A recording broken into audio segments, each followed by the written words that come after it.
जय हिंद दोस्तों, स्वागत है आप सभी का हमारे YouTube चैनल आचार्य जी क्लासेस में। कुछ कारणवश आपको जैसे मैंने सूचना दी थी, क्लास नहीं चल पा रही थी, लेकिन अब सब व्यवस्थित हो गया है। आइए फिर से क्लास शुरू करते हैं। इस समय हम लोग क्या पढ़ रहे हैं? पवन दूतिका पढ़ रहे हैं और अब तक जो है 20 छंद हम लोगों ने अध्ययन कर लिए हैं। आज 21वें छंद का अध्ययन करना है। आपको पता है प्रिप्रवास महाकाव्य का ये अंश है जो इंटर के पाठ्यक्रम में रखा गया है। कुल 26 छंद जो छठे सर्ग से हैं वो आपके पाठ्यक्रम में रखे गए हैं। इस पर विस्तार से छंद सर्गों की संख्या आज पर विस्तार से पीछे चर्चा हुई है। आइए अब हम लोग 21वें छंद का अध्ययन करते हैं। इससे पहले कि इसकी व्याख्या पढ़ी जाए, अर्थ देखा जाए, आइए इसका वाचन करते हैं, आदर्श वाचन करते हैं। सब लोग हमारे साथ मिल के बोलिएगा कि धीरे लाना वहन करके नीप का पुष्प कोई, और प्यारे के चपल दृग के सामने डाल देना। ऐसे देना प्रकट दिखला नित्य आशंकिता हो, कैसी होती विरहवश में नित्य रोमांचिता हूँ। तो आप जानते हैं कि ये जो छंद है, सारे के सारे छंद राधिका जी द्वारा पवन को दूतिका बनाकर श्री कृष्ण के लिए संदेशा है। तो इससे पहले वाले छंदों में आप जानते हैं पहले रास्ता बताया, फिर श्री कृष्ण जी के मथुरा पहुंचने पर मंदिरों का वर्णन किया, फिर श्री कृष्ण जी के सौंदर्य का वर्णन किया, और फिर एक एक करके पवन दूतिका बता रही हैं कि वहाँ जा कर के कैसे हमारा संदेशा आपको बताना है। तो यहाँ पर देखिए बता रही हैं, पीछे वाले जो छंदों में बात बताई वो तो बताई ही। आगे कहा कि जरा ध्यान करना, जहाँ पर श्री कृष्ण जी हों वहाँ पर अगर कोई नीप का पुष्प पड़ा हो। नीप क्या होता है, इसका अर्थ लिख लीजिए। अगर ये छंद आएगा तो इस शब्द का अर्थ आपसे अवश्य पूछेंगे, और नहीं पूछते हैं तो भी व्याख्या के लिए आप तैयार रखिएगा।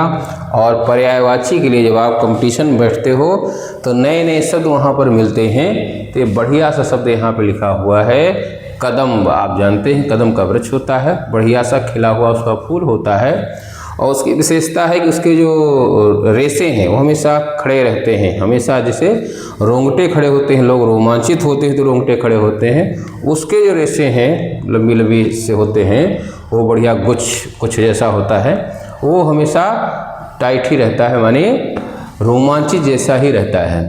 तो यहाँ पर राधिका जी कह रही हैं कि उसी पुष्प को ढो करके लाना है। अब देखिए कि धीरे लाना मतलब धीरे धीरे उसे ले आना। क्या कैसे? वहन करके, वहन माने होता है ढोना, इसको आप ध्यान रखिएगा। वहन माने ढोना, तो ढो करके लाना। क्या लाना? तो नीप का पुष्प कोई। क्या आपको ढो करके लाना है? देखना कहीं आसपास में कोई कदम्ब का पुष्प आपको दिखलाई पड़ जाए तो उसे ढो करके ले आना। अपना हवा द्वारा उसे धक्का दे करके घसीटते हुए ले आना। और कहाँ रखना है उसे? कहा और प्यारे के चपल दृग के। दृग का अर्थ आप जानते हैं नेत्र, इसको भी आप जानते ही हैं। चपल का अर्थ ध्यान रखिएगा, चपल माने चंचल। भगवान श्री कृष्ण ये के नेत्र जो थे कैसे थे? चंचल। यहाँ चंचलता जो दिया गया है वह दोष अर्थ में नहीं है, बल्कि चंचल नेत्र जो है सुंदरता के अर्थ में प्रयोग किया जाता है। क्या ध्यान रखना, वैसे चपल का अर्थ होता है चंचल। तो श्री कृष्ण जी एक जगह स्थिर उनके नेत्र नहीं रहते थे, मानो इधर उधर वो देख रहे होंगे, चंचल नेत्र होंगे, सामान्य स्थिति नहीं होंगे, इधर उधर बार बार देख रहे होंगे, कहीं किसी को कहीं किसी को। तो आपको क्या करना है, कहीं ऐसा ना हो कि आप पुष्प लेके आओ वो ना देखें, तो ठीक चंचल नेत्रों के सामने ला करके डालना। उनके नेत्रों के सामने ला करके उस कदम के पुष्प को ऐसे रखना जिससे कि वे उस कदम के पुष्प को अवश्य देखें। कौन देखे?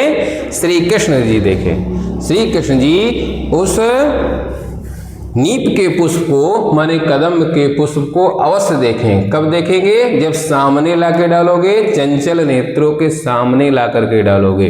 वैसे तो जोड़े चंचल होंगे, लेकिन इस तरह से रखना ताकि वो चंचल नेत्र उनके भी उसे देखने को मजबूर हो जाएं, देखें अवश्य। ऐसा ना हो कि आप रखो भी और देख भी ना पाएं। किसके सामने रखना है? पहले बता दिया, प्यारे के। प्यारे आया मतलब किसके लिए? श्री कृष्ण के लिए। तो राधिका जी कहती हैं कि मेरे प्रियतम श्री कृष्ण के चंचल नेत्रों के सामने उस कदम के पुष्प को ला करके, धीरे से ला करके ढोके लाना और डाल देना। तो इससे क्या होगा? कहा ऐसे देना प्रकट दिखला। ऐसे माने इस प्रकार प्रकट दिखलाया लिखा हुआ है। प्रकट दिखला के यहाँ भाव हो जाएगा प्रत्यक्ष रूप से, जिसे गांव भाषा में सीधे सीधे दिखला देना। प्रकट दिखला देना मतलब सीधे से बता देना, स्पष्ट बता देना, कोई भ्रम नहीं होना चाहिए, साफ साफ उन्हें बता देना। ये इस प्रकट दिखला का भाव है। क्या? कि नित्य आशंकिता हो, हमारा जो मन है वो निरंतर आशंकित रहता है, सशंकित रहता है। किस लिए सशंकित रहता है? प्रियतम श्री कृष्ण के वियोग से व्यथित होकर के हमारा हृदय, हमारा मन हर समय आशंकित रहता है, सशंकित रहता है। आएंगे अथवा नहीं आएंगे, मिलेंगे अथवा नहीं मिलेंगे। उनके मिलन के बिना ही, बिना मिले ही क्या हमारा जीवन समाप्त हो जाएगा? नाना प्रकार की मन में आशंकाएं रहती हैं। तो ऐसा उनको जाके दिखलाना। अच्छा, विरह से नित्य आशंकित रहती है, सशंकित रहती है, डरा रहता है मन, डरा रहता है हृदय, बावजूद इसके कैसी होती विरह वश में। बावजूद इसके क्या है कि विरह के वश में होने के बावजूद भी मैं नित्य रोमांचिता हूँ, नित्य रोमांचित रहती हूँ। रोमांचित माने रोंगटे खड़े होना। तो कब होता है? सामान्यतया प्रसन्नता की दशा में होता है। यहाँ विरहवश कैसे रोमांच है? विरह ने हमारे हृदय में घर कर लिया है, विरह ने पूरी तरीके से अधिकार कर लिया है, मन को, हृदय को अपने कब्जे में कर लिया है। बावजूद इसके जैसे ही आपकी याद आती है तो मैं रोमांचित हो जाती हूँ। और नित्य क्यों रोमांचित कैसे होती हूँ? जैसे ये नीप का पुष्प, कदम का पुष्प जो हमेशा रोमांचित ही रहता है, कभी उसके रोए शांत नहीं होते, सामान्य स्थिति में नहीं रहते, नित्य वो रोमांचित ही रहता है। तो जैसे नीप का पुष्प, कदम का पुष्प नित्य रोमांचित रहता है, वैसे ही यद्यपि विरह के वश में रह करके आपके वियोग से दुखी होकर के मैं नित्य आशंकित रहती हूँ, लगातार आशंकित रहती हूँ, दुखी रहती हूँ, परेशान रहती हूँ, पीड़ित रहती हूँ। बावजूद इसके जैसे ही आपकी याद आती है वैसे ही मैं रोमांचित हो जाती हूँ। तो डर के बावजूद भी, आशंका के बावजूद भी मैं आपको याद करके रोमांचित हो जाया करती हूँ। ये पूरे छंद का भाव है। आइए फिर देखें सरल रूप में, फिर अगले पढ़ते हैं। राधिका जी कहती हैं कि हे पवन दूत के, धीरे से कोई कदम का पुष्प ढो करके तुम ले आना और प्रियतम श्री कृष्ण के चंचल नेत्रों के सामने ला करके उसे डाल देना।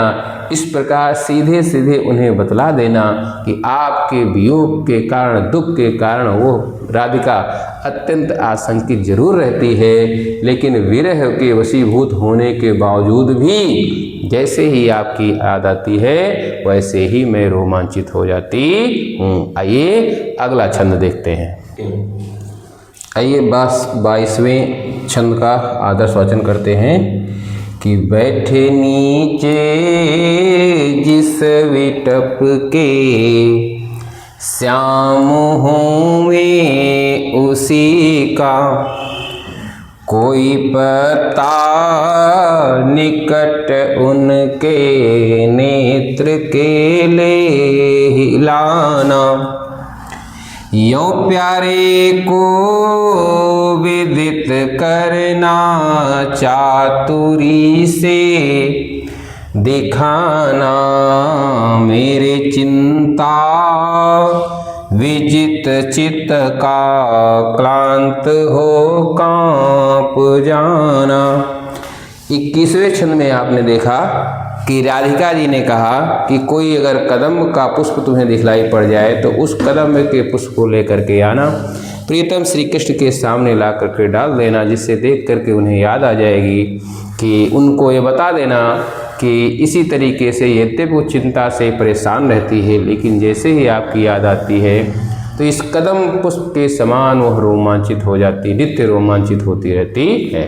वहाँ नित्य नित्य ऊपर नीचे 2 बार शब्द आए थे, तो बगल बगल नहीं आए हैं, लेकिन आप अगर कोई आ जाए अलंकार पूछा जाता है तो वहाँ पर भी आप पुनरुक्ति प्रकाश अलंकार आप लिख सकते हैं। आइए देखते हैं इसमें कहा कि इसके अतिरिक्त और कहा कि अगर देखना वहाँ पर किसी विटप, विटप माने आप जानते हैं, विटप माने वृक्ष, ये वृक्ष का पर्यायवाची है, आप याद कर लीजिएगा इसको, नहीं जानते हैं तो वैसे सरल है, खूब पढ़ा होगा आपने। तो कहा अगर किसी विटप के नीचे बैठे हों, तो अगर किसी वृक्ष के नीचे, जिस वृक्ष के नीचे प्रियतम श्री कृष्ण बैठे हों, क्या करना है कि उसी का माने उसी वृक्ष का, किस वृक्ष का, जिस विटप के नीचे बैठे हों, कौन, श्याम, या श्याम जिस विटप के नीचे बैठे हों उसी का, मतलब प्रियतम श्री कृष्ण यदि किसी वृक्ष के नीचे बैठे हों तो जिस वृक्ष के नीचे बैठे हों उसी का कोई एक पत्ता जरा तोड़िएगा। हवा ये काम कर सकती है ना, कि बढ़िया कोई सा एक पत्ता तोड़ना, और या टूटा हुआ हो जो भी देख लेना, उसी वृक्ष का कोई पत्ता तोड़ना और निकट उनके माने प्रियतम श्री कृष्ण के नेत्रों के सामने लेकर के हिलाना।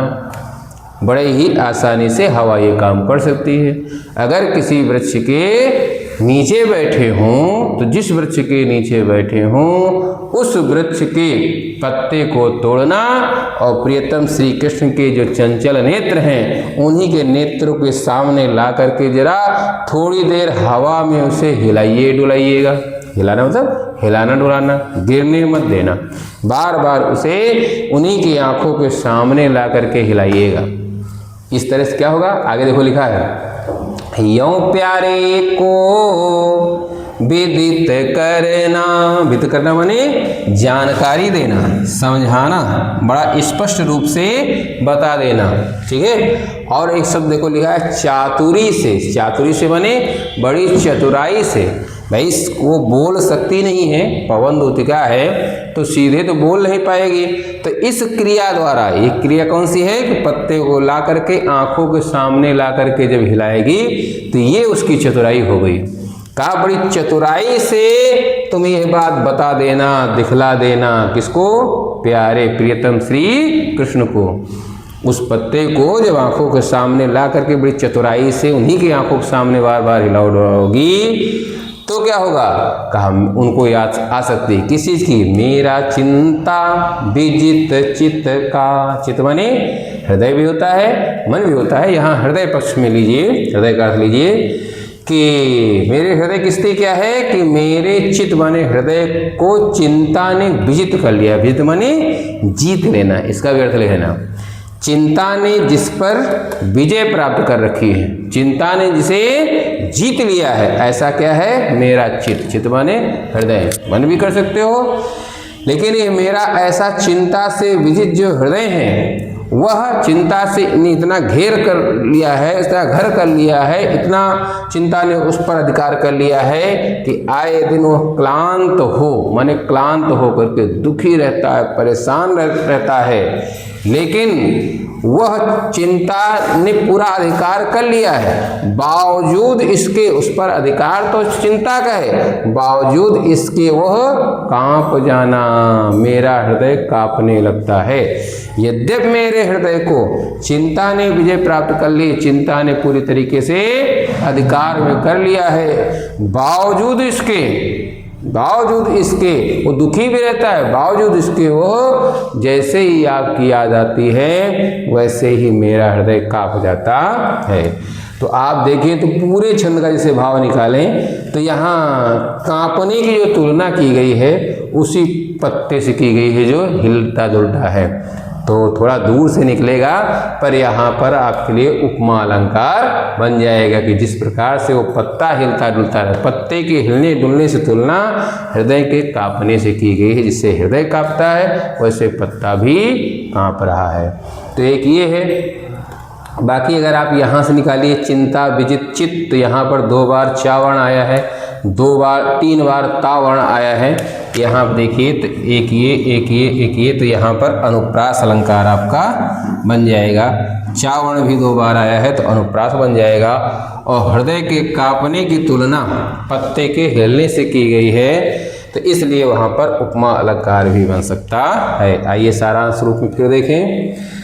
राधिका जी कहती हैं कि प्रियतम श्री कृष्ण, श्याम मेरे प्रिय श्री कृष्ण, यदि किसी वृक्ष के नीचे बैठे हों तो क्या करना कि उसी का कोई पत्ता एक तोड़ लेना और पत्ता तोड़ करके उनके नेत्रों के, चंचल नेत्रों के सामने ला करके उसे हिलाइएगा डुलाइएगा, देर तक बड़ी चतुराई से हिलाना डुलाना। तो इस प्रकार से प्रियतम श्री कृष्ण को बड़ी चतुराई से तुम बता देना, दिखला देना कि यद्यपि राधा के चित्त को, राधा के हृदय को, राधा के मन को चिंताओं ने घर कर लिया है, चिंता ने विजय प्राप्त कर ली है, चिंता ने अधिकार कर लिया है, इसलिए वह अपने वश में रही है। हृदय वैसे तो चिंता के वशीभूत हो गया है, इसलिए जो चिंता कराना चाहती है हर समय चिंतित कराए ही रहती है, बावजूद इसके चिंता के घर करने के कारण वह दुखी रहता है। दुखी होने के बावजूद भी जब आपकी याद आती है तो वह हृदय कांप उठता है। कैसे कांप उठता है? जैसे वो वृक्ष का पत्ता जब वृक्ष से टूटता है, वृक्ष से अलग होता है तो बेचारा नित्य कांपते हुए ही जमीन पर गिरकर नष्ट होता है। ऐसे ही जब से हम आपसे अलग हुए हैं तब से हमारा हृदय नित्य कांपता रहता है। तो ये इस छंद का भाव है। 21 और 22 छंद आपने अध्ययन किया। अगले वीडियो में हम 23 और 24 छंद को लेकर के आएंगे। तब तक के लिए आप सभी का धन्यवाद।